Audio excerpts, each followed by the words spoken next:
قرآن پاک میں اللہ تعالیٰ فرماتے ہیں بسم اللہ الرحمن الرحیم سبحان الذی اسریٰ بعبدہ لیلا من المسجد الحرام الی المسجد الاقصی الذی بارکنا حولہ لنریہ من آیاتنا انہ هو السمیع البصیر۔ بابرکت ہے وہ ذات، سبحان الذی بابرکت ہے وہ ذات اسریٰ جس نے سیر کرائی بے عبدہ ہی اپنے بندے کو لیلا من المسجد الحرام مسجد حرام سے الی المسجد الاقصی الذی مسجد اقصی تک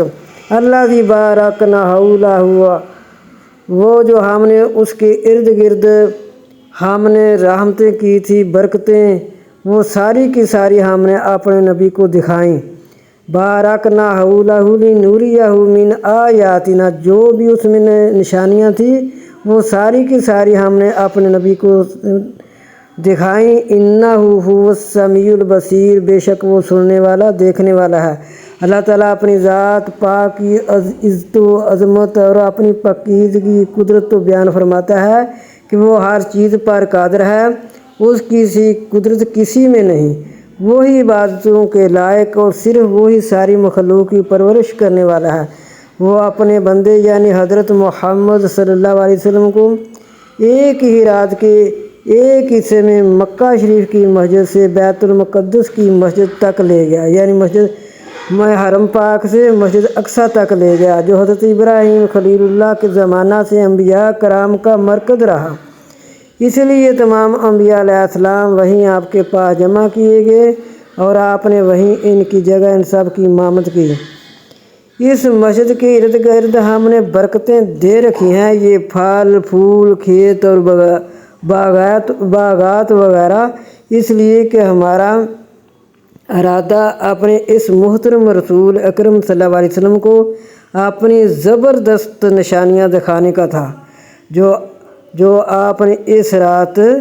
ملاحت فرمائیں۔ اس رات آپ صلی اللہ علیہ وسلم نے یہ تمام نشانیاں دیکھیں۔ مسجد اقصی کے ارد گرد کی بھی اور مسجد اقصی بھی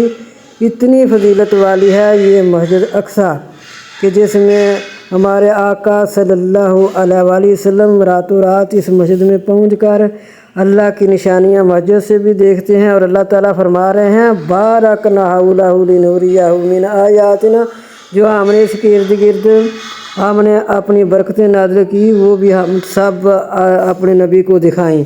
پھر اس میں 1,24,000 پیغمبروں کی آپ صلی اللہ علیہ وسلم نے ان کی امامت بھی فرمائی، جب کہ آپ 7 آسمانوں سے واپس آئے ہیں۔ ایک روایت میں اس طرح آتا ہے کہ جب وہ آپ صلی اللہ علیہ وسلم 7 آسمانوں کی سیر کر کے واپس آئے ہیں تو ساتھ ہی انبیاء بھی آئے ہیں،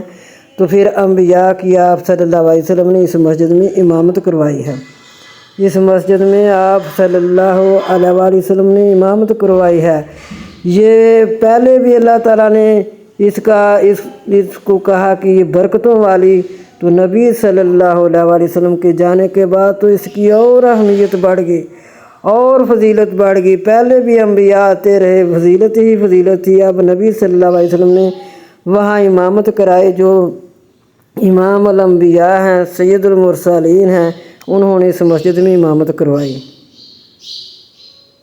صلی اللہ علیہ وآلہ وسلم۔